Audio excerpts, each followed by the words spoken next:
واللہ ما طلعت شمس ولا غربت الا وانت فی قلبی۔ انسانی زندگی ہوا میں رکھے ہوئے چراغ کی مانند ہے۔ جس طرح ہوا میں رکھا ہوا چراغ ایک جھونکے کا محتاج ہوتا ہے، انسانی زندگی بھی ایک پل کی محتاج ہوتی ہے۔ زندگی کیا ہے تھرکتا ہوا ننھا سا دیا،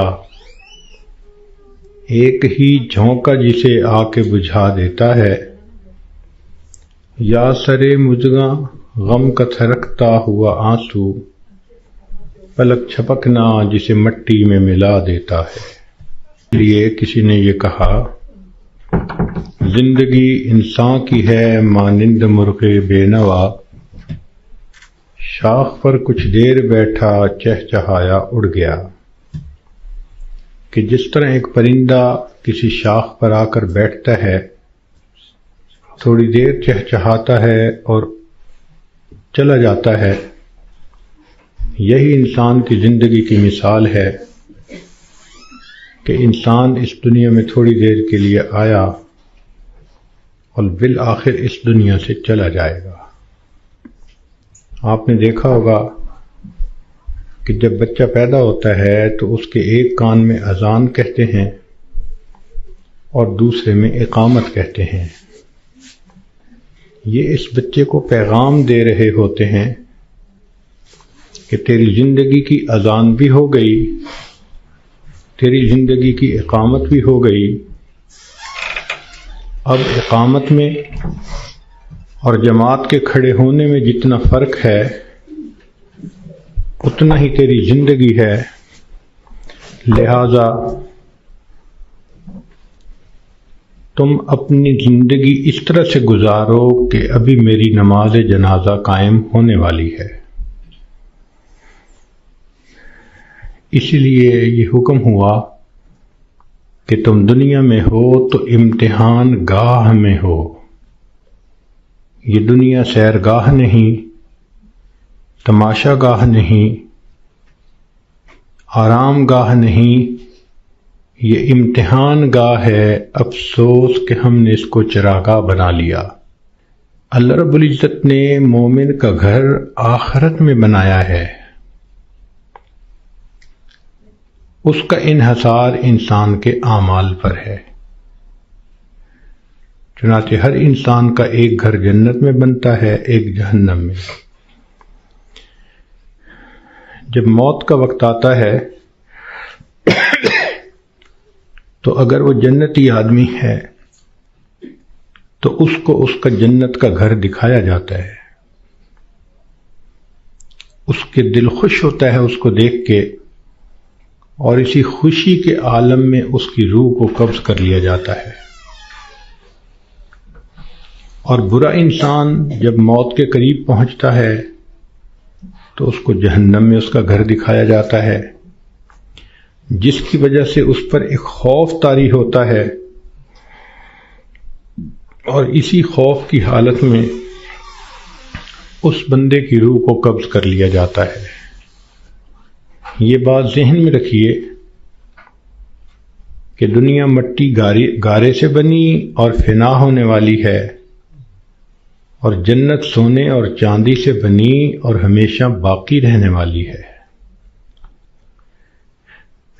ایک بزرگ فرمایا کرتے تھے کہ اے دوست، جتنا دنیا میں رہنا ہے اتنا دنیا کے لیے کوشش کر لے، اور جتنا آخرت میں رہنا ہے اتنا آخرت کے لیے کوشش کر لے۔ ہماری دنیا کی زندگی تو ہے 150 سال، اور آخرت کی زندگی ہمیشہ ہمیشہ۔ امام غزالی رحمۃ اللہ علیہ نے ایک مثال لکھی ہے کہ اگر زمین اور آسمان کے درمیان رائی کے دانے بھر دیے جائیں اور ایک پرندہ 1000 سال کے بعد آئے اور ایک دانہ کھائے، پھر 1000 سال کے بعد آئے دوسرا دانہ کھائے، پھر 1000 سال کے بعد آ کر تیسرا دانہ کھائے.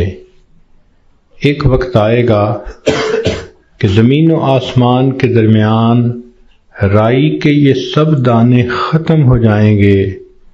آخرت کی زندگی کبھی ختم نہیں ہوگی. جب ہم نے اتنا وہاں جا کر رہنا ہے تو ہم سوچیں کہ ہمارے دن کی ترتیب کیا ہے. ہم تو اپنے 24 گھنٹے کا سکیجول ایسے بناتے ہیں کہ جیسے دنیا ہی میں رہنا ہے، اور آخرت کی تیاری کے لیے تو وقت ہی نہیں نکالتے. اسی کو غفلت کہتے ہیں اور اسی کو دھوکہ کہتے ہیں.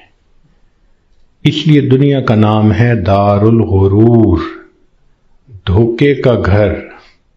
اور یہ دھوکہ صرف جاہلوں کو اور ان پڑھوں کو نہیں لگتا، یہ پڑھے لکھے عقل مندوں کو بھی لگتا ہے. وہ دنیا کی زندگی میں ایسے مست ہو جاتے ہیں کہ نمازوں کی فرصت ہی نہیں ہوتی. غور کریں تو آج کا ہر انسان اپنی جنت سجانے میں لگا ہوا ہے. میرا گھر ایسے ہو، میرا بزنس ایسے ہو، بیوی ایسی ہو، بچے ایسے ہوں، گاڑی ایسی ہو. ہر بندہ اپنے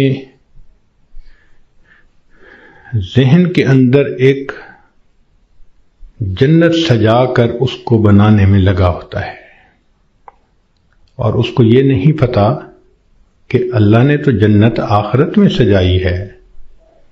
دنیا میں تو ہم تیاری کے لیے تھے. اس کا اندازہ آپ کو اس بات سے ہوگا کہ آج ہر بندے کو یہ فکر ہوتی ہے کہ میرے بعد میرے بچوں کا کیا ہوگا. جس عورت کو دیکھ لو، جس مرد کو دیکھ لو، اس کے ذہن میں یہی فکر کہ میرے بعد میرے بچوں کا کیا ہوگا. کبھی ہم نے یہ بھی سوچا کہ بچوں کے مرنے کے بعد بچوں کا کیا ہوگا؟ تو ہماری سوچ تو ہے ہی دنیا کی. اسی لیے جب مرنے والا دنیا سے جاتا ہے تو اس پہ کوئی نہیں رو رہا ہوتا. کہتے ہیں کہ ایک نوجوان نیک آدمی تھا، وفات کے قریب گھر کے سارے لوگ رونے لگے. اس نے والد سے کہا کہ ابو کیوں روتے ہیں؟ اس نے کہا میرا جوان بیٹا فوت ہو رہا ہے، اب میرا سہارا کون بنے گا؟ ماں سے پوچھا. اس نے کہا بیٹا میں نے تمہیں پالا بڑا کیا، اب جب میرا وقت آیا کہ تم میری خدمت کرتے، تم جا رہے ہو. بیوی سے پوچھا. اس نے کہا کہ آپ میرے خامد ہیں، آپ فوت ہو گئے تو میری زندگی میں تو اندھیرا ہو جائے گا. بچوں سے پوچھا. انہوں نے کہا کہ ہمارے سر کا سایہ ہیں اور ہمارا سایہ ختم ہو گیا. اس نے کہا کہ اس کا مطلب یہ ہے کہ تم سب کے سب اپنے لیے رو رہے ہو، میرے لیے تو تم میں سے کوئی نہیں رو رہا. تو رونے والے بھی اپنے لیے روتے ہیں، مرنے والے کے لیے کون روتا ہے؟ الا ماشاء اللہ. اس لیے آج وقت ہے تیاری کرنے کا. جیسے سکول میں امتحان ہوتا ہے، ایک اے پیپر ہوتا ہے، ایک بی پیپر ہوتا ہے. دونوں میں پاس ہو جائیں تو بس اگلی کلاس میں چلے جاتے ہیں. یہی ہمارا حال کہ دنیا کی زندگی میں ہمیں تیاری کا حکم دیا گیا. قبر میں جائیں گے تو اے پیپر ہوگا اور اس میں 3 کویسچن پوچھے جائیں گے. تیرا رب کون ہے؟ تیرے نبی علیہ السلام کون ہیں؟ تیرا دین کون سا ہے؟ اور جب انسان قیامت کے دن اٹھے گا تو پھر اس کا بی پیپر لیا جائے گا، اور بی پیپر کے اندر 4 کویسچن ہوں گے. تم نے زندگی کیسے گزاری، جوانی کیسے گزاری، کدھر سے کمایا، کہاں پہ خرچ کیا، اور تم نے اپنے علم پہ کتنا عمل کیا. جو اے پیپر بی پیپر دونوں میں کامیاب، اس کو اللہ رب العزت پھر جنت کا گھر عطا فرما دیں گے. مگر اس کا یہ مقصد نہیں کہ جی ہمیں تو ان سوالوں کے جوابات کا پتہ ہے تو ہم موت کے وقت جواب دے لیں گے. ایسا نہیں ہوگا. جیسے زندگی گزری ہوگی ویسا انسان قبر میں جواب دے سکے گا. جس نے دنیا میں نمازیں نہ پڑھیں، جو بے پردہ پھرتی رہی، جس نے غیبت کی، لوگوں کے دل دکھائے، اللہ کی بندیوں کے لیے جو وبال جان بن کر پھرتی رہی، جب یہ قبر میں جائے گی تو یہ نہیں کہہ سکے گی کہ میرا دین اسلام ہے. اس کا تو طرز زندگی ہی اور تھا، تو اسلام کا نام کیسے لے سکے گی؟ جو بے پردہ پھرتی ہے وہ کیسے کہہ سکے گی کہ میں نبی علیہ الصلوۃ والسلام کو اپنا نبی مانتی ہوں؟ ان کی تعلیمات کو اپنایا نہیں، ان کی سنتوں کی دھیان نہیں دیا، تو کیسے جواب دے سکیں گے؟ تو اس لیے کتنے لوگ ہوتے ہیں جو موت کے وقت کلمہ پڑھنا چاہتے ہیں، پڑھ نہیں پاتے. چنانچہ ایک ڈاکٹر ہیں، ڈاکٹر نور محمد صاحب، ملتان کے ہیں. انہوں نے زندگی کے 35 سال ایمرجنسی وارڈ کے اندر ڈیوٹی کی. انہوں نے موت کے اوپر ایک کتاب لکھی ہے. اس میں وہ لکھتے ہیں کہ ایمرجنسی وارڈ میں تو لوگ آتے ہیں جو آخری لمحوں پر ہوتے ہیں اور بہت سارے فوت بھی ہو جاتے ہیں. تو جب بھی کوئی ایسا بندہ میرے سامنے آتا، میں اسے کلمہ پڑھنے کی تلقین کرتا. وہ کہتے ہیں کہ میرا تجربہ یہ ہے کہ 100 میں سے 95 بندوں کو کلمہ پڑھنا نصیب نہیں ہوتا. تو ان سے پوچھا گیا کہ کیسے؟ وہ کہنے لگے کہ پہلے تو مجھے سمجھ نہیں لگتی تھی کہ یہ کیوں نہیں اونچا کلمہ پڑھتے جبکہ میں ان کو پڑھا بھی رہا ہوں. پھر ایک بندے کو میں نے کہا کہ تمہیں ہارٹ پرابلم ہے، ہارٹ اٹیک ہے، تو میں تم سے پوچھوں گا کہ تم کلمہ پڑھو، اور اگر تم نہ پڑھ سکو گے تو میں پوچھوں گا کہ تم پڑھنا چاہتے ہو، پڑھ نہیں پا رہے؟ اس نے کہا بہت اچھا، میں جواب دوں گا.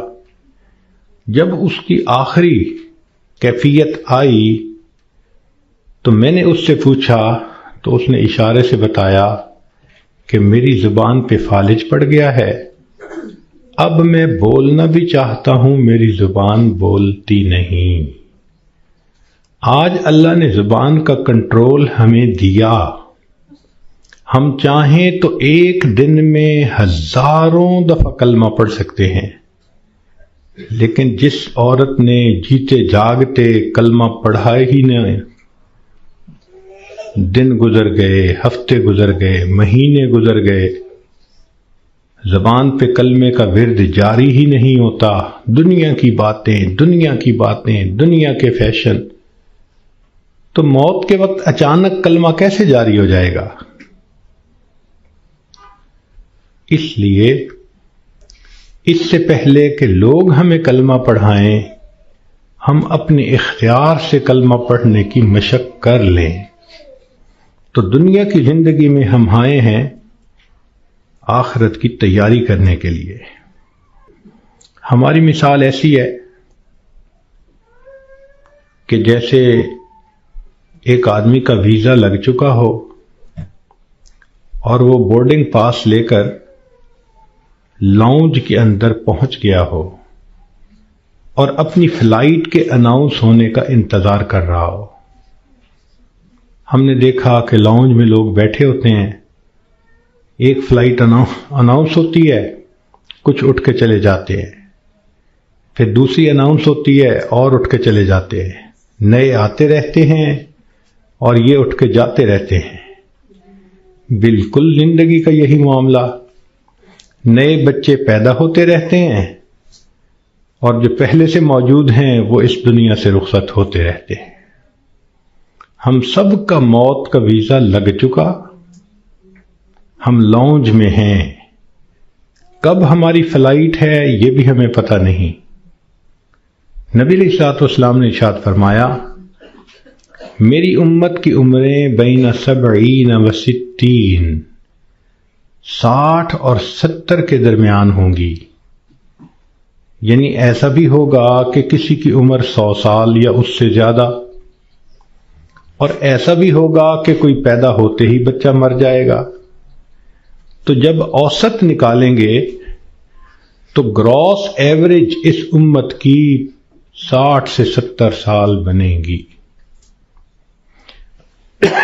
اب جن لوگوں کی زندگی ہے ہی 60 سے 70 سال، تو جو عورتیں 40 سے اوپر پہنچ گئیں وہ اپنی زندگی کے ظہر اثر کا وقت گزار رہی ہیں، اور ظہر اثر کے بعد پھر مغرب ہوتے ہوئے دیر نہیں لگا کرتی۔ ہم نے خود تجربہ کیا ہے کہ کئی کام اکٹھے ہوتے ہیں تو سوچتے ہیں کہ ہم چھٹی کے دن کریں گے، اور چھٹی کے دن جب صبح ہوتی ہے تو دل میں بڑا مان ہوتا ہے، لمبا دن پڑا ہے، کوئی بات نہیں۔ لیکن کام کرتے کرتے جب ظہر گزر جاتی ہے تو پھر بندے کو پینک کنڈیشن ہونی شروع ہو جاتی ہے۔ وہی بندہ جو تسلی میں تھا کہ لمبا دن پڑا ہے، اب ہاتھ پاؤں پھول رہے ہوتے ہیں اور وہ کہتا ہے جی دن تو نکل گیا، جلدی سے کام سمیٹو۔ تو جو 40-50 سے اوپر کی زندگی گزار رہی ہیں، اب وہ ظہر اثر کے وقت میں پہنچ گئیں، مغرب ہونے میں دیر نہیں لگا کرتی۔ اس لیے بہتر ہے کہ ہم موت سے پہلے موت کی تیاری کر لیں۔ اللہ رب العزت چاہتے ہیں تو بندے کو ڈاکٹر کے قدموں میں موت دے دیتے ہیں، اور اگر چاہتے ہیں تو بندے کے نام مردوں کی فہرست سے نکلوا دیتے ہیں۔ ہمارے ایک ڈاکٹر صاحب دوست تھے، وہ ایک ہاسپٹل کے ڈائریکٹر تھے، بڑے تھے، 300 بیڈ کا ہاسپٹل تھا۔ تو کہنے لگے کہ ایک مرتبہ میرے پاس لسٹ آئی ان مریضوں کی جو فوت ہو گئے، تو روزانہ میں سائن کرتا تھا تو وہ ڈیڈ باڈیز وارثوں کے حوالے کر دی جاتی تھی۔ تو میں سائن کرنے لگا تو میرے ذہن میں خیال آیا کہ میں ذرا ان کے چہرے تو دیکھ لوں۔ کہنے لگا میں نے چہرے جو دیکھے تو ایک بوڑھا آدمی تھا، ایسے ہی میرے ذہن میں گیا کہ کہیں اس کو فٹ کا دورہ تو نہیں پڑا۔ تو میں نے ٹیکا منگوایا اور انجیکشن اس کو لگا دیا، اللہ کی شان وہ اٹھ کے بیٹھ گیا۔ مردوں کی فہرست میں اس کا نام لکھا جا چکا ہے۔ اللہ تعالیٰ چاہتے ہیں تو فہرست سے نام نکلوا دیتے ہیں۔ اور ایک اور ڈاکٹر صاحب کے بارے میں ہم جانتے ہیں کہ وہ اتنے ہارٹ اسپیشلسٹ ہیں کہ ملک کے صدر وزیر اعظم کے وہ ہارٹ اسپیشلسٹ ہوتے ہیں، VVIPs کے ہارٹ اسپیشلسٹ۔ ایک نوجوان آیا اور آ کے اس نے ان سے چیک اپ کروایا، تو ڈاکٹر صاحب نے پورا چیک اپ کرنے کے بعد ان کو کہا کہ your heart is functioning as good as that of a young man, کہ تمہارا دل تو ایک نوجوان بندے کے دل کی طرح ٹھیک ٹھیک کام کر رہا ہے۔ اس نوجوان نے ان سے اپنی فائل پکڑی اور پیچھے مڑ کر جو قدم اٹھایا وہیں اس کو ہارٹ اٹیک ہوا اور ڈاکٹر کی آنکھوں کے سامنے اس کی جان نکل گئی۔ تو اللہ تعالیٰ چاہتا ہے تو ڈاکٹر کے قدموں میں جان دے دیتا، موت دے دیتا ہے، اور اللہ تعالیٰ چاہتا ہے تو مردوں کی فہرست سے بندے کا نام نکلوا دیتا ہے۔ اور کئی مرتبہ انسان موت سے بھاگ کے جا رہا ہوتا ہے اور حقیقت میں موت کے قریب ہو رہا ہوتا ہے۔ چنانچہ سلیمان علیہ السلام کا دربار ہے، ایک شخص داخل ہوا اور اس نے وہاں بیٹھے ہوئے کسی آدمی کو بڑے غور سے دیکھا۔ تو جس بندے کو غور سے دیکھا اس پہ بہت خوف طاری ہوا، وہ اٹھ کے سلیمان علیہ السلام کے پاس آیا، حضرت مجھ پہ بہت خوف ہے اس شخص کا جس نے مجھے غور سے دیکھا، آپ پلیز ہوا کو حکم دیں مجھے دور فلاں جزیرے کے اندر پہنچا دے۔ تو سلیمان علیہ السلام نے ہوا کو حکم دیا۔ اتنے میں آپ نے اس بندے کو بلایا جس نے گھور کے دیکھا تھا، پوچھا کہ بھئی کون ہو؟ اس نے جواب دیا جی ملک الموت۔ تم اسے گھور کے کیوں دیکھ رہے تھے؟ تو کہنے لگے کہ میں اس لیے اس کو غور سے دیکھ رہا تھا کہ اس کی روح تو میں نے فلاں جزیرے کے اندر نکالنی ہے اور یہ آپ کے دربار میں یہاں بیٹھا ہوا ہے۔ تو سلیمان علیہ السلام نے بتلایا کہ اس نے مجھ سے خود ریکویسٹ کی کہ مجھے فلاں جزیرے میں پہنچا دیں۔ ملک الموت نے کہا السلام علیکم، میں بھی اسی جزیرے میں جا رہا ہوں اس کی روح کو قبض کرنے کے لیے۔ بنی اسرائیل کے 5-6 آدمی سفر پہ 7 آدمی سفر پہ جا رہے تھے، اچانک بارش شروع ہو گئی، بجلی چمکنے لگ گئی، اتنی خوفناک بجلی چمک رہی تھی کہ ان کو یہ خیال ہوا کہ آج یہ ہم میں سے کسی نہ کسی کو لے کے جائے گی۔ وہ ایک غار کے اندر چھپ گئے، مگر بارش بھی نہ تھمتی تھی اور بجلی چمکنا بھی نہ رکتی تھی۔ تو انہوں نے فیصلہ کیا کہ بھئی ایسے کرو، ایک ایک کر کے باہر نکلو، جس کو بجلی نے جلانا ہوگا وہ جلا دے گی تو باقی تو سکون کا سفر کر سکیں گے۔ چنانچہ ایک نکلا، بجلی چمکی مگر اس کو جلایا نہیں، وہ واپس آ گیا۔ پھر دوسرا نکلا، خیریت سے واپس آ گیا، تیسرا نکلا، چوتھا نکلا، 6 نکلے اور 6 کے 6 کو بجلی نے نہیں جلایا، ایک باقی رہ گیا۔ سب کہنے لگے کہ تو منحوس ہے، بدبخت ہے، تیری وجہ سے یہ ساری مصیبت آئی ہوئی ہے، نکل باہر۔ اس نے کہا میں نہیں نکلتا۔ سب زور لگا رہے ہیں، کہہ رہے ہیں، لڑ رہے ہیں کہ نکل باہر، وہ کہتے ہیں نہیں نکلتا۔ وہ ایسا وہاں پر جمع کہ اس نے کہا جو مرضی کر لو، میں غار سے باہر نہیں نکلوں گا۔ تو کچھ دیر کے بعد ان کے ذہن میں خیال آیا کہ اگر یہ باہر نہیں نکلتا تو ہم تو سب ایک ایک کر کے نکل چکے، چلو ہم نکلتے ہیں اور ہم سفر پہ چلتے ہیں، یہ اندر ہی رہے۔ جیسے ہی وہ 6 کے 6 باہر نکلے، بجلی چمکی اور 6 کے 6 کو موت آ گئی۔ اب یہ سب دھکیل رہے تھے 7ویں کو، اور ان کو یہ نہیں پتا تھا کہ موت کا وقت تو ہمارا قریب آ چکا۔ کہتے ہیں کہ 2 چور کسی گھر میں آئے چوری کرنے کی نیت سے، تو ایک بڑھیا اور بوڑھا کمرے میں سوئے ہوئے تھے۔ انہوں نے ان دونوں کو رسیوں سے باندھ دیا چارپائیوں کے ساتھ، اور دونوں کی چارپائیاں اٹھا کر صحن میں رکھ دیں، منہ پہ ٹیپ لگا دی تاکہ ہم کمرے میں تسلی کے ساتھ سامان کو کھولیں گے اور قیمتی سامان کو لے جائیں گے۔ جیسے میاں بیوی کی چارپائیاں انہوں نے صحن میں رکھیں، یہ کمرے کے اندر گئے کہ ہم چوری کرتے ہیں، اچانک کمرے کی چھت گری اور یہ دونوں چور دب کر مر گئے۔ محلے والے آ گئے، شور ہوا تھا۔ اب وہ حیران کہ میاں بیوی تو رسیوں سے بندھے ہوئے ہیں۔ ان سے پوچھا بھئی تمہیں باہر کس نے نکالا؟ ان کہا ہمیں تو پتہ نہیں، ہم تو اندر سوئے ہوئے تھے۔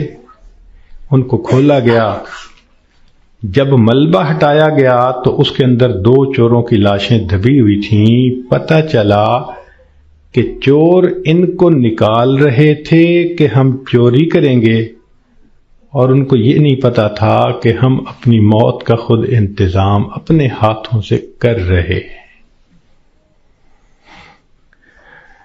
تو انسان کئی مرتبہ موت سے دور بھاگتا ہے اور حقیقت میں وہ موت کے قریب سے قریب تر ہو رہا ہوتا ہے. اس لیے ہمیں چاہیے کہ ہم موت کی تیاری کریں.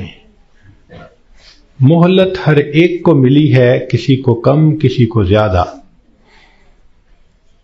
اس مہلت سے جو فائدہ اٹھائیں وہ خوش نصیب انسان ہے. اس دنیا میں آپ کو اللہ کا منکر تو مل جائے گا، رسالت کا منکر بھی مل جائے گا، دین کا منکر بھی مل جائے گا. اس دنیا میں آپ کو موت کا منکر کوئی نہیں مل سکتا. دہریے سے دہریہ بھی ہوگا تو یہ مانے گا کہ ایک دن مجھے موت آنی ہے.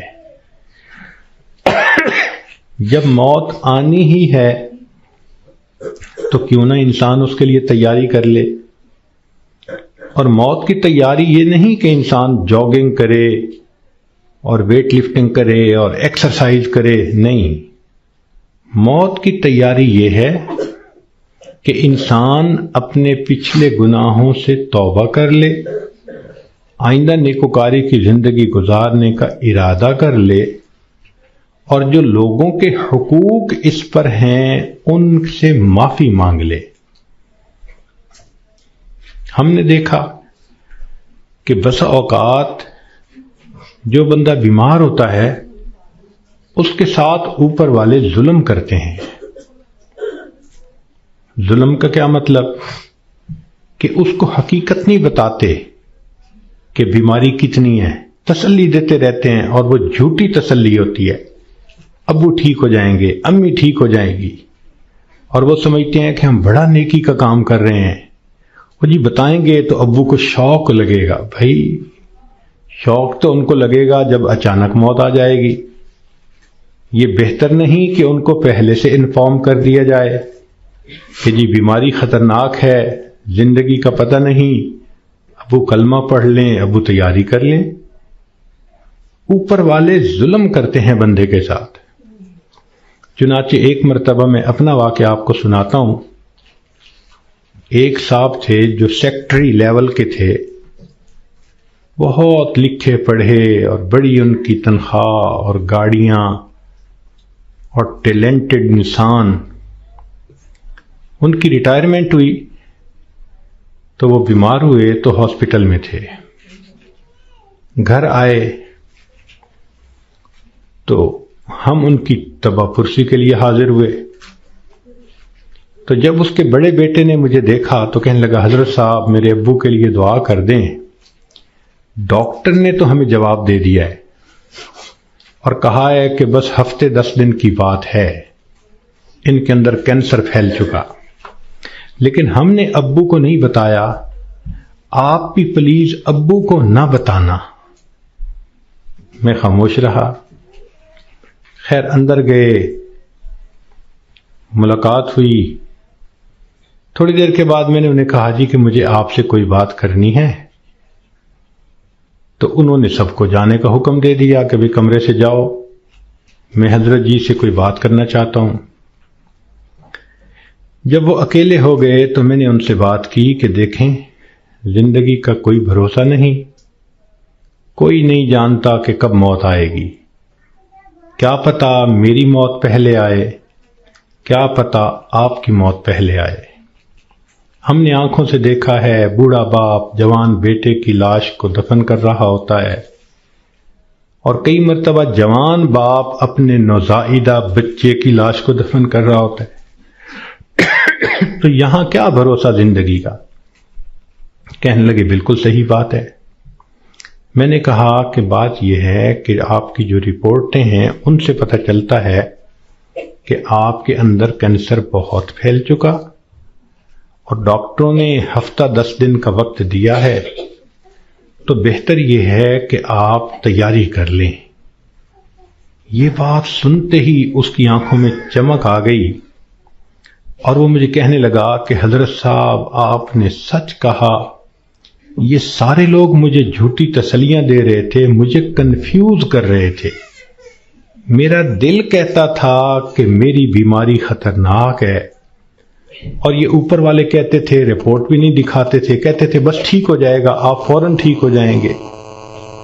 تو اللہ آپ کا بھلا کرے، آپ نے مجھے بتا دیا۔ میں نے تو اب اپنے پوتے پوتیوں کو، نواسے نواسیوں کو دیکھ لیا، کتنا بندے نے رہنا ہوتا ہے، تو چلو مجھے اندازہ تو ہو گیا۔ اب یہ کہہ کر انہوں نے دروازہ کھلوایا۔ جب بیٹا آیا اور اس کو پتہ چلا کہ حضرت صاحب نے تو بتا دیا میرے ابو کو، تو وہ میری طرف دیکھنے لگے۔ میں نے ان کو کہا کہ بچے غصہ نہ کرو، میں نے تمہارے ساتھ بھلا کیا ہے۔ اللہ کے اس بندے نے سارے گھر والوں کو بلایا اور ان کو کہا کہ دیکھو بھئی، میری بیماری کی یہ حالت ہے کہ میرے پاس صرف 6-7 دن ہیں۔ اب ایسے کرو کہ جو میری زمینیں تھیں، جائیدادیں تھیں، مکان تھے اور وہ میرے نام تھے، سارے نکالو، میں اپنی وراثت کو بچے اور بچیوں میں شریعت کے مطابق تقسیم کرتا ہوں تاکہ میرے بعد جھگڑے نہ ہوں۔ لو جی، 2 دن میں انہوں نے سب جائیدادوں کا بچوں کے نام انتقال کروا دیا تاکہ بچوں کے جھگڑے نہ ہوں آپس میں۔ پھر اس کے بعد انہوں نے کہا کہ میرا جی چاہتا ہے کہ میرے بچوں کے آپس میں رشتے ہوں، تو کچھ رشتے تھے جو انہوں نے پرپوز کیے اور ان کی وجہ سے انہوں نے آپس میں ہاں بھی کر لی۔ پھر تیسرا کام انہوں نے یہ کیا کہ کچھ رشتہ داروں کی آپس میں ناراضگیاں تھیں، ان کو بلایا اور کہا کہ دیکھو بھئی، میں مہمان ہوں، میرے دل کی تمنا ہے کہ میں تمہیں آپس میں ایک دوسرے سے سلو کرتا ہوا دیکھوں۔ چنانچہ 15 20 سال سے جو ایک دوسرے سے رشتہ دار نہیں بولتے تھے، گھر آنا جانا نہیں تھا، انہوں نے ان سب میں سلو کروا دی۔ پوری برادری اتنی خوش تھی ان تمام باتوں پہ کہ جی اس بندے نے اتنا اچھا کام کر دیا، یہ ہماری برادری کا بڑا تھا، سب میں جوڑ پیدا کر دیا۔ پھر اللہ کی شان، 1 ہفتے کے بعد اس کو موت آ گئی۔ اب اس کا بیٹا جب کبھی ملتا ہے کہتا ہے حضرت جو احسان آپ نے ہم پہ کیا ہم اس کا بدلہ نہیں چکا سکتے۔ تو کیا ضرورت ہے بیمار آدمی سے چھپانے کی جبکہ اس کی بیماری اتنی خطرناک سٹیج تک پہنچ چکی ہو؟ ہم مسلمان ہیں، یقین ہے کہ ہم نے جانا ہے، تو اس بندے کو غفلت میں موت آئی اور وہ کلمہ بھی نہ پڑھ سکا، تو پھر اس کو دکھ ہوگا نا، بتانے سے تو دکھ نہیں ہوتا۔ تو اس لیے شریعت نے کہا کہ جب کسی کو موت آنے لگے تو اس کو کلمے کی تلقین کیا کرو۔ ہم نے یہ دیکھا ہے کہ ادھر بندے کے آخری لمحہ ہوتا ہے اور ادھر بیوی جو ہے آگے بڑھتی ہے اور بیٹی کو کرتی ہے، آپ نے پہچانا اسے، یہ کون ہے؟ یہ دیکھو یہ تسنیم آئی ہے، یہ دیکھو یہ پروین آئی ہے۔ حالانکہ وہ لمحہ اس بندے کے لیے اللہ کے ذکر کا وقت ہوتا ہے، یکسوئی کا وقت ہوتا ہے۔ تو یہ مسئلہ سمجھ لیں کہ جب کسی مریض یا مریضہ کو دیکھیں کہ اب آخری لمحے ہیں، مت تعارف کریں اور کروائیں۔ ساری زندگی اس کو تعارف ہوتا رہا، اب تو رب سے تعارف ہونے کا وقت ہے۔ اب کیوں اس کو غافل کرتے ہیں؟ کیوں اس کی توجہ کو ہٹاتے ہیں؟ کہتے ہیں کہ ایک بزرگ تھے، 3 سال کی بیٹی تھی، حفصہ اس کا نام تھا۔ ایک دن ان کے اوپر ہارٹ اٹیک ہوا اور وہ اسی کنڈیشن میں آنکھیں بند کر کے اللہ سے لو لگا کے پڑے ہوئے تھے۔ وہ حفصہ آئی اور دستور کے مطابق چارپائی پر چڑھی، ان کے سینے کے اوپر لیٹ گئی اور ان کی آنکھیں کھولنے لگی، باتیں کرنے لگی۔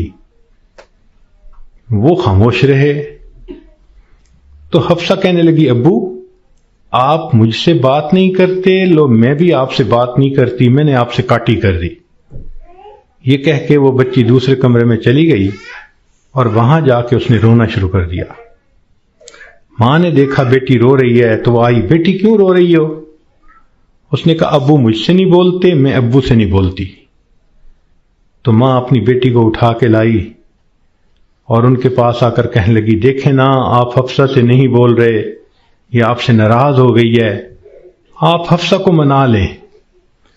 تو جب اس نے یہ بات کہی نا کہ آپ حفصہ کو منا لیں تو ان بزرگوں نے آنکھ کھولی، فرمانے لگے کون سی حفصہ اور کیسی حفصہ، ہم نے تو اپنے یار کو منا لیا، لا الہ الا اللہ محمد الرسول اللہ، اور ان کی روح پرواز کر گئی۔ تو آخری وقت میں تو یہ حفصاؤں کو پیچھے رکھیں، اس کو کلمہ یاد دلائیں، اس کا آخری لمحہ ہوتا ہے۔ زندگی میں تھوڑی محبتیں اس نے دکھائیں اور محبتیں کیں، آخری وقت میں تو بندے پہ ظلم ہو رہا ہوتا ہے کہ اس کی توجہ اللہ کی طرف سے ہٹا کے دنیا کی طرف لگا رہے ہوتے ہیں۔ تو یہ ذہن میں رکھیں کہ جب کسی کو دیکھیں کہ اب آخری لمحہ ہے تو بس کلمہ پڑھیں اس کے سامنے، ذرا مناسب آواز سے لا الہ الا اللہ پڑھیں تاکہ اس کو کلمہ یاد آ جائے اور اللہ اس کو پڑھنے کی توفیق عطا فرمائے۔ اور یہ بھی ذہن میں رکھیں کہ ایک غلطی اور بھی ہوتی ہے کہ جب کسی کا آخری وقت قریب آتا ہے نا، اللہ ان ڈاکٹروں کو ہدایت دے، یہ اس کو نشے کا ٹیکہ لگا دیتے ہیں اور اپنے ذہن میں سوچتے ہیں کہ اس کو تکلیف نہیں ہوگی۔ او اللہ کے بندے، تم نے نشے کا ٹیکہ لگا دیا، یہ کلمہ کیسے پڑھ سکے گا؟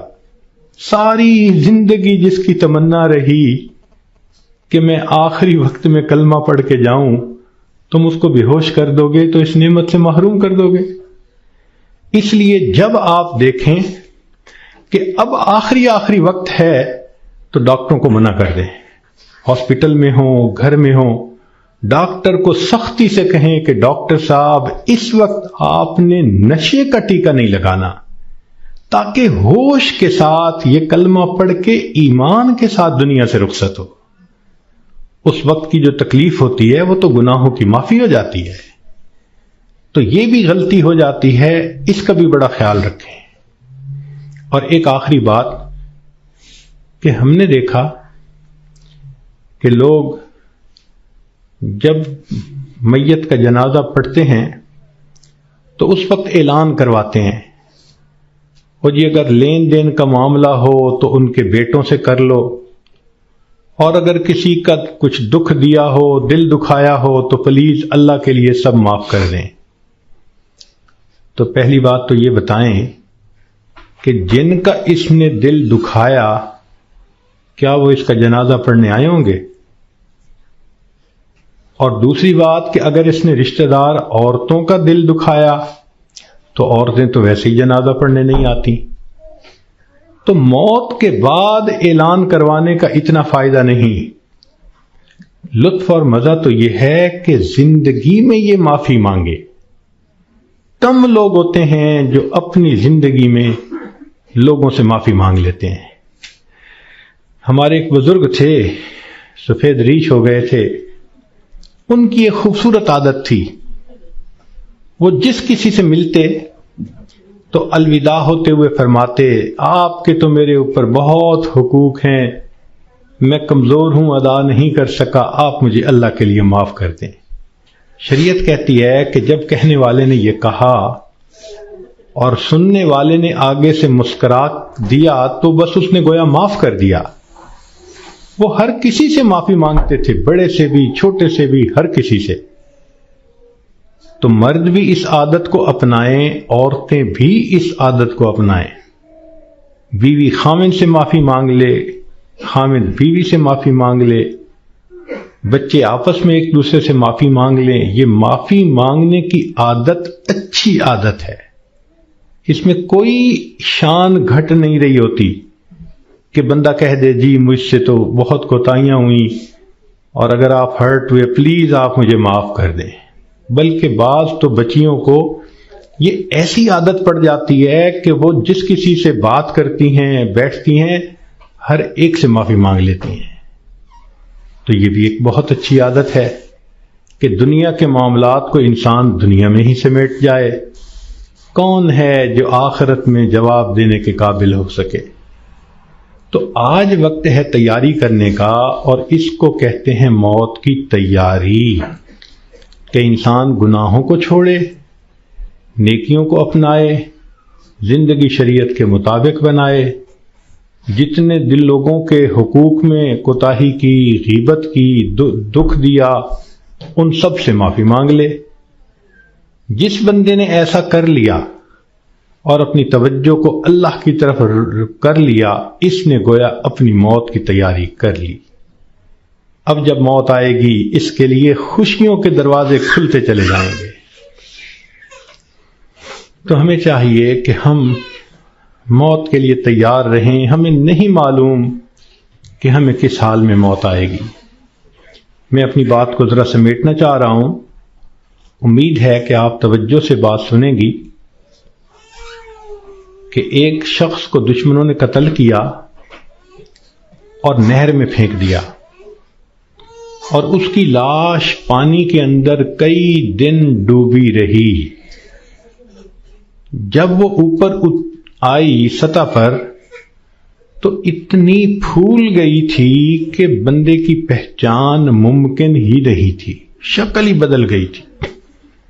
پولیس والوں کو پتہ چلا، انہوں نے آ کے لاش نکالی، اور جب دیکھا کہ پہچان ہی نہیں ہوتی تو انہوں نے قریبی بستی والوں کو بلایا اور کہا کہ بھئی اس کو نہلا دو، کفنا دو، مسلمان تو ہے. چنانچہ امام صاحب نے کہا کہ جی میں نہلا تو دوں گا، میرے پاس کفن کے پیسے تو نہیں ہیں، مجھے کفن کے پیسے دے دو. ایک بندے نے کہا کہ جی اعلان کر دو. ذرا سنیں، مسجد میں اعلان ہوا، بھائی لاوارث نعش ہے، کفن خریدنا ہے، چندہ لاؤ. کوئی روپیہ لایا، کوئی 2 لایا، کوئی 5 لایا.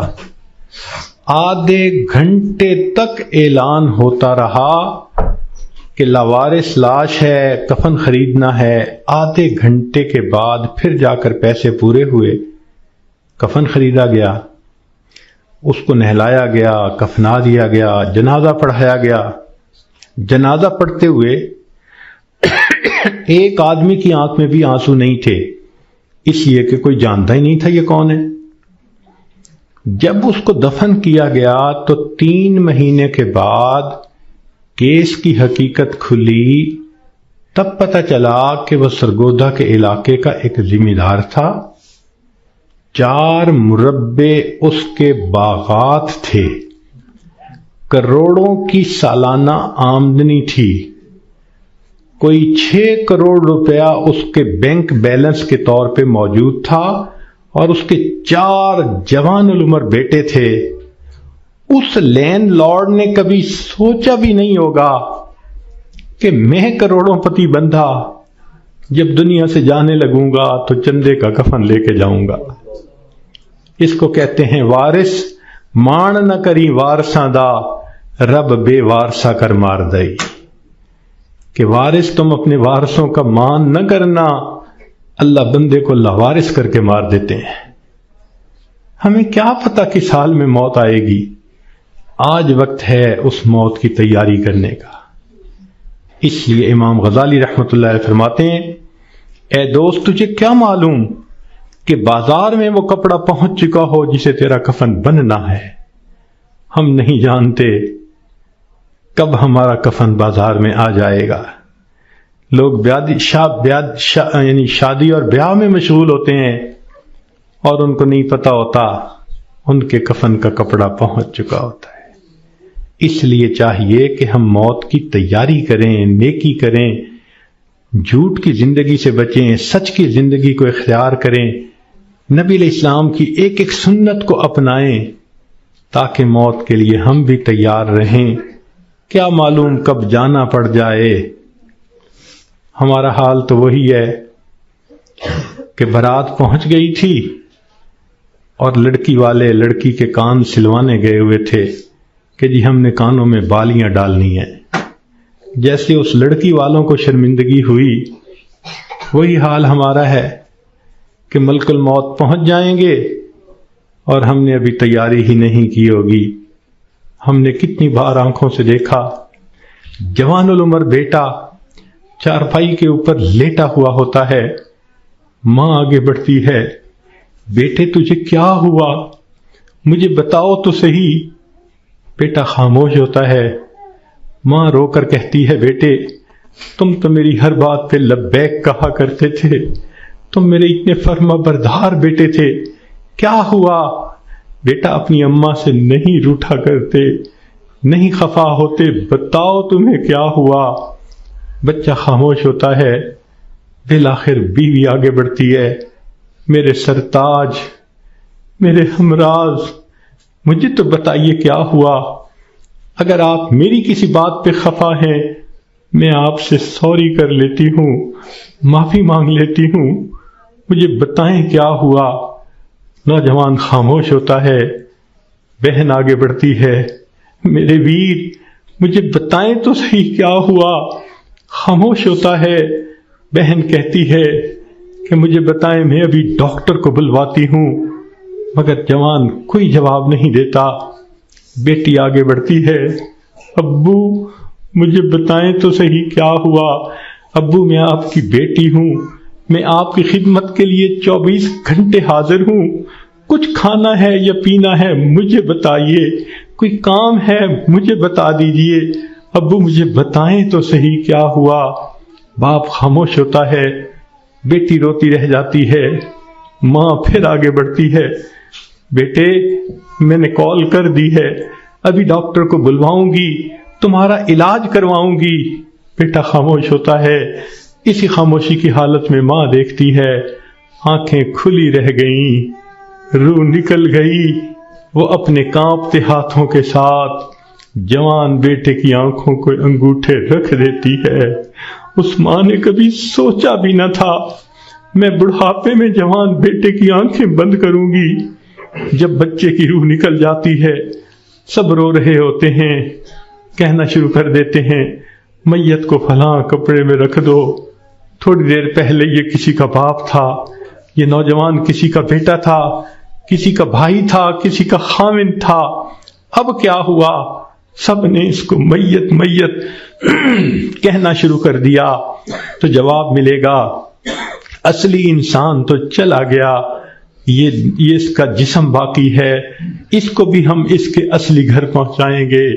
چنانچہ اس کو نہلا دیا جاتا ہے، کفنا دیا جاتا ہے اور جنازے کا اعلان کر دیا جاتا ہے. اس کو لینے کے لیے کئی رشتہ دار کمرے کے اندر آ جاتے ہیں. بھئی تم کیوں آئے ہو؟ ہم اس کو اس کے اصلی گھر پہنچانے کے لیے. بھئی یہ گھر بھی تو اسی کا تھا، اسی نے پلاٹ خریدا، اسی نے نقشے بنوائے، اسی نے کمرہ بنوایا، اسی نے یہ مکان بنوایا، ماربل لگوایا، کہاں کہاں سے فرنیچر ڈھونڈا، کہاں کہاں سے بجلی کی فٹنگ خرید کے لایا. ابھی تو دیواریں بھی میلی نہیں ہوئی، تم اس کو لینے آ گئے ہو. سب کہیں گے یہ تو عارضی گھر تھا، اصلی گھر تو آگے ہے. 2 گز زمین کا ٹکڑا، چھوٹا سا تیرا گھر ہے. سب اس کو کندھوں پہ اٹھا لیتے ہیں. رشتہ دار جمع ہیں، سب قبرستان تک پہنچ جاتے ہیں، جنازہ پڑھتے ہیں. پھر قبر میں اتارنے کا وقت آتا ہے. شریعت کا یہ حکم ہے کہ جو قریب ترین رشتہ دار ہو وہ قبر میں اتارے.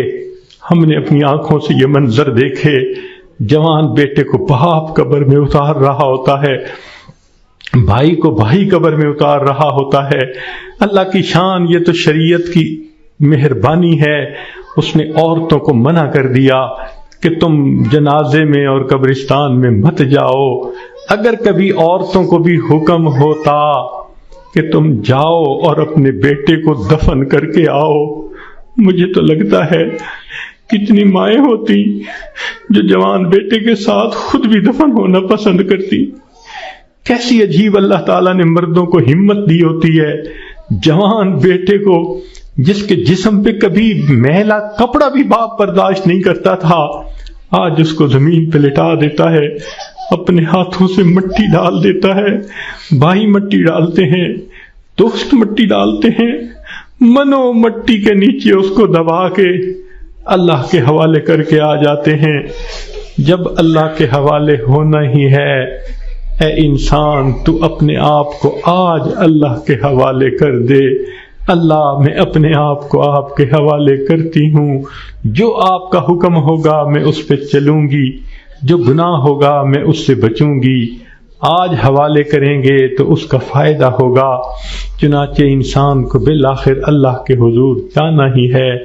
حضرت علی اللہ عنہ فرمایا کرتے تھے، موت کی تکلیف کینچیوں سے کتر دینے سے زیادہ سخت ہوتی ہے، موت کی تکلیف دیگ میں بھون دینے سے زیادہ سخت ہوتی ہے۔ اگر موت کی تکلیف کا اندازہ لگانا ہو تو آپ عورتوں کو تو بہت آسانی سے لگ سکتا ہے۔ کئی مرتبہ آگ پہ کھانا بناتے ہوئے آپ کی انگلی جلی ہوگی، کتنے دن اس کی تکلیف رہتی ہے۔ کیوں کہ جہاں سے انگلی جلی وہاں کے گوشت سے روح سمٹ کر باقی جسم کے اندر آ گئی۔ اگر اتنی تھوڑی سی جگہ سے روح سمٹ گئی، اتنی تکلیف ہے۔ جب پورے جسم سے روح سمیٹ لی جائے گی اس وقت تکلیف کیا ہوگی، ذرا اس کو یاد کر لیجئے۔ آج وقت ہے ہم اس کی تیاری کر لیں، پھر موت کے وقت تکلیف ایسی نہیں ہوگی۔ چنانچہ حدیث پاک میں آتا ہے، جب مومن کی موت کا وقت آتا ہے اللہ تعالیٰ ملک الموت کو بھیجتے ہیں، جنت کے فرشتوں کو بھی بھیجتے ہیں، وہ جنت کی خوشبوؤں کے رومال بھی لے کے آتے ہیں اور اس بندے کے سینے پہ خوشبوؤں والا رومال رکھ دیتے ہیں۔ اس بندے کو جنت کی خوشبو آتی ہے، اس کا دماغ معطر ہو جاتا ہے اور اس کی روح کو ایسے قبض کرتے ہیں جیسے مکھن میں سے بال نکال لیتے ہیں۔ جب اس کی روح کو لے کے چلے جاتے ہیں اللہ تعالیٰ فرشتوں کو حکم فرماتے ہیں، دیکھو یہ میرا نیک بندہ تھا، روح کو قبض کر لیا گیا، اب جدھر سے اس کا جنازہ گزرے گا تم راستے کے دونوں طرف ادب سے کھڑے ہو جاؤ۔ سبحان اللہ، مومن کی کیا شان ہے، جہاں جہاں سے جنازہ گزرتا ہے فرشتے راستے کے دونوں طرف ادب سے کھڑے ہوتے ہیں۔ حدیث پاک میں آتا ہے، جس جگہ یہ بیٹھ کر نماز پڑھتا تھا زمین کا وہ ٹکڑا رو رہا ہوتا ہے، جہاں قرآن پڑھا کرتا تھا زمین کا وہ حصہ رو رہا ہوتا ہے، آسمان کے وہ دروازے روتے ہیں جہاں سے اس کے لیے رزق اتارا جاتا تھا۔ سبحان اللہ، یہ اللہ کے عاشق کی موت ہے۔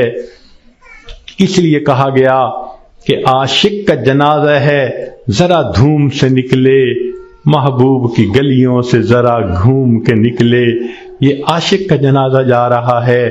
پھر اس کو جب دفن کیا جاتا ہے حدیث پاک میں آتا ہے اللہ تعالیٰ فرشتوں کو فرماتے ہیں، یہ میرا بندہ دنیا سے تھکا ماندہ آیا ہے، جاؤ اور اس کو جا کر کہہ دو نم کنومت العروس، دلہن کی نیند سو جا۔ فرشتہ آ کے خوشخبری دے دیتا ہے تم دلہن کی نیند سو جاؤ۔ یہاں محدثین نے نکتہ لکھا، یہ کیوں نہ کہا میٹھی نیند سو جاؤ، آرام کی نیند سو جاؤ، گہری نیند سو جاؤ، یہ کیوں کہا کہ دلہن کی نیند سو جاؤ؟ تو اس کا جواب انہوں نے یہ دیا کہ دلہن جب پہلی رات اپنے کمرے میں جا کر سوتی ہے اس کو وہی جگاتا ہے جو اس کا خاوند، اس کا محبوب ہوتا ہے۔ یہ مومن آج قبر میں دلہن کی نیند سو رہا ہے، کل قیامت کا دن جب ہوگا اس کو وہی جگائے گا جو اس کا محبوب حقیقی ہوگا۔ چنانچہ مومن قبر سے اٹھے گا، آواز آئے گی یا ایتھا النفس المطمئنہ ارجعی الی ربک راضیۃ مرضیہ فادخلی فی عبادی وادخلی جنتی۔ مومن کی آنکھ کھلے گی، اللہ تعالیٰ مسکرا کر اس کا استقبال کریں گے۔ یہ کیسا خوش نصیب انسان ہے کہ جس نے اچھی زندگی گزاری، آج یہ دنیا سے آخرت کی طرف کامیاب ہو کر چلا گیا۔ اللہ تعالیٰ ہمیں بھی ایسی کامیابی والی زندگی گزارنے کی توفیق عطا فرمائے۔ وآخر دعوانا ان الحمد للہ رب العالمین۔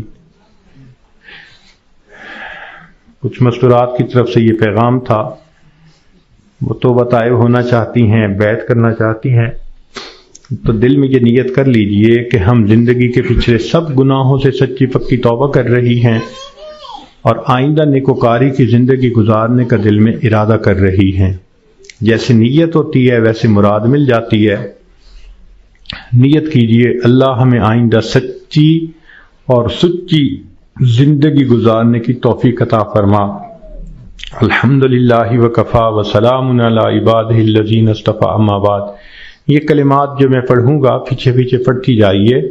بسم اللہ الرحمن الرحیم، لا الہ الا اللہ محمد الرسول اللہ، آمنت باللہ وملائکتہ وکتبہ ورسلہ والیوم الآخر والقدر خیرہ وشرہ من اللہ تعالی والبعث بعد الموت۔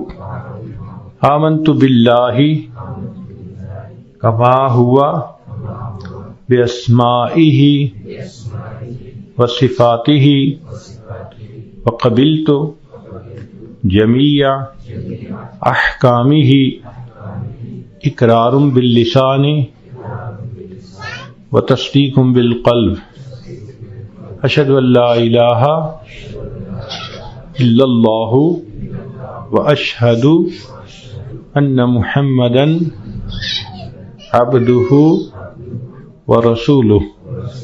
استغفر اللہ ربی من کل ذنب واتوب الیہ برحمتک یا ارحم الراحمین۔ بس ان کلمات کو پڑھنے سے اب آپ بیت ہو چکی ہیں۔ چند معمولات ہیں جن کو اگر آپ باقاعدگی سے کریں گی تو اللہ تعالیٰ آپ کے دل کو منور فرما دیں گے۔ ان میں سے پہلی چیز ہے 100 مرتبہ استغفار صبح شام پڑھنا، استغفر اللہ ربی من کل ذنب واتوب الیہ۔ اور دوسرا ہے 100 مرتبہ درود شریف صبح شام پڑھنا، اللہم صلی علی سیدنا محمد وعلی آل سیدنا محمد وبارک وسلم۔ تیسرا ہے قرآن مجید کی تلاوت کرنا، ایک پارہ کرے تو بہت اچھا، ورنہ آدھا پارہ صحیح۔ اور چوتھی چیز ہے کہ چلتے پھرتے ہر وقت دل میں اللہ کا دھیان رکھنا۔ اور پانچویں چیز ہے مراقبہ کرنا۔